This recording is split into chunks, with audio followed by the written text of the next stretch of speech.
السلام علیکم ورحمۃ اللہ۔ سوال ہے کہ ایسے لوگوں کے بارے میں کیا حکم ہے جو فرائض سے تو کوتاہی کریں مگر ایک دفعہ عمرہ کرنے کے بعد پھر بار بار جانے کا شوق بھی رکھیں۔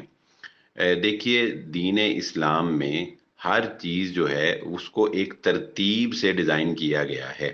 یعنی اگر کوئی انسان بہت اچھا ہے، اخلاق کا بہت نیکوکار ہے، بہت خیر خواہ ہے، بہت سخی ہے، لیکن اس نے لا الہ الا اللہ محمد الرسول اللہ صلی اللہ علیہ وسلم کی گواہی نہیں دی، یعنی وہ مسلمان نہیں ہے، تو اس کی نیکیوں کا دنیا میں تو اسے فائدہ ہو سکتا ہے، قیامت والے دن کوئی فائدہ نہیں ہوگا۔ اسی طرح اسلام لے آنے کے بعد اولین چیز کیا ہے؟ وہ ہے فرائض کی پابندی کرنا۔ اگر ایک بندہ فرائض کی پابندی نہیں کر رہا اور نوافل کے اوپر اس کا زور ہے تو اس کے نوافل کا اس کو کوئی فائدہ نہیں۔ مثال کے طور پہ ایک بندہ جو ہے وہ ظہر کی فرض نہیں پڑھتا اور صرف 4 سنتیں پڑھ کے آ جاتا ہے، تو مجھے بتائیے کہ ان 4 سنتوں کا کیا فائدہ جبکہ فرض ہی نہیں پڑھے؟ سنتیں اور نوافل تو اس لیے ہیں کہ فرائض کی کمی کوتاہی کو اللہ تعالیٰ سنتوں سے اور نوافل سے جو ہے وہ پورا کرتا ہے، یا اس کے بعد اس کی رفع درجات کا وہ باعث بنتی ہیں۔ لیکن جب انسان درجے پہ پہنچا ہی نہیں تو اس کے درجے میں بلند کیا ہونا؟ جب اس نے فرض ادا کیا ہی نہیں، کوتاہی کی قبولیت کیسی ہونا؟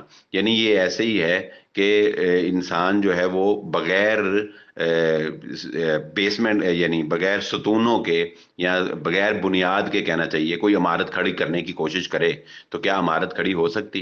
یعنی جب تک آپ زمین میں بنیادیں نہیں بنائیں گے، جب تک آپ گراؤنڈ فلور نہیں بنائیں گے یا بیسمنٹ نہیں بنائیں گے، جب تک آپ بنیاد سے نہیں بلڈنگ کو اٹھائیں گے، تو آپ ہوا میں بلڈنگ کھڑی کر لیں گے تو کیا کیسے کھڑی کر سکتے ہیں؟ کتنی دیر وہ کھڑی رہے گی؟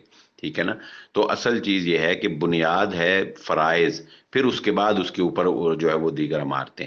تو عمرہ کرنا جو ہے یہ ایک نفلی عبادت ہے، ٹھیک ہے؟ حج جو ہے وہ زندگی میں ایک بار فرض ہے، اس کے بعد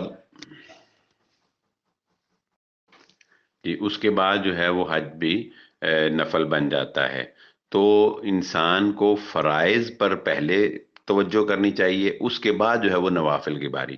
اور پھر ایسا بھی نہیں ہے کہ آپ ایک سیکٹر میں جا کے کام کر لیں اور دوسرا پورشن جو ہے وہ آپ چھوڑ دیں۔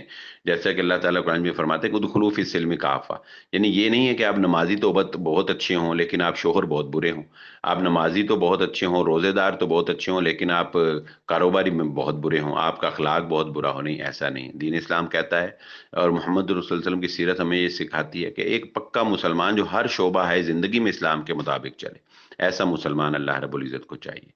امید ہے کہ آپ کو بات سمجھ آ گئی ہوگی، واللہ اعلم۔